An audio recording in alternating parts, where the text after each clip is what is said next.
সবাইকে ঘুম পাড়িয়ে ফাঁসির দড়ি থেকে বর্ষাকে খুলে বের করতে গিয়ে ধরা পড়ে গেল পর্ণারা। বিস্তারিত জানতে সঙ্গেই থাকুন, চ্যানেলটিকে সাবস্ক্রাইব করে রাখুন। কোঠাতে ঢুকে পড়েছে পর্ণা আর রুচি। এরপরে একে একে যখন ইঞ্জেকশন দেওয়া শুরু করে তখন কিন্তু প্রত্যেকেই ঝিমিয়ে পড়ে, কারোরই কোনো বোধ থাকে না। সবাই কিন্তু আস্তে আস্তে ঝিমিয়ে পড়তে দেখে চট করে গিয়ে পর্ণা দরজাটা খুলে দেয়।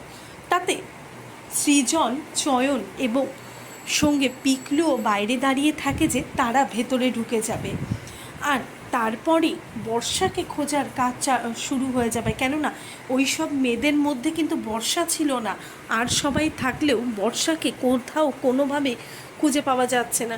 ওইদিকে যখন সকলে মিলে বর্ষাকে খুঁজতে থাকে, কেননা বেশিরভাগ সবাই রুমের বাইরে যারা ছিলেন পাহারা দেওয়া সকলেই ঘুমিয়ে পড়েছে, সেই সুযোগে বর্ষাকে যখন খুঁজতে থাকে ঠিক সেই সময় বর্ষার ঘরে দরজাটা যখন খোলে, প্রত্যেকটা রুম খুলতে চেক করতে করতে ঠিক সেই সময় কিন্তু বর্ষাকে খুঁজে পায়। কিন্তু বর্ষার এই অবস্থা দেখবে তারা ভাবতে পারেনি। দরজা খুলে দেখে যে বর্ষার দেহটা ওপরে ঝুলছে, মানে ঠিক তার কিছুক্ষণ আগেই বর্ষা আর এই জীবনটাকে রাখবে না বলে সে আত্মহত্যা করতে যায়, সে ফাঁসি দিতে যায়।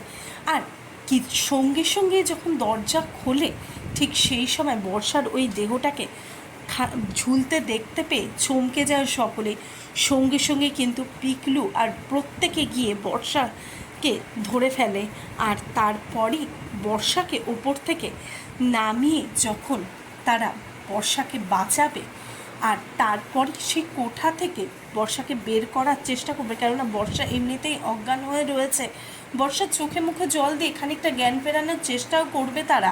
আর তারপরে যখন কোঠা থেকে বের করতে যাবে ঠিক সেই সময় কিন্তু রোজই হাতে নাতে ধরা পড়ে যাবে। তাহলে অবশেষে তারা বর্ষাকে উদ্ধার করে সেই কোঠা থেকে বের হতে পারবে তো?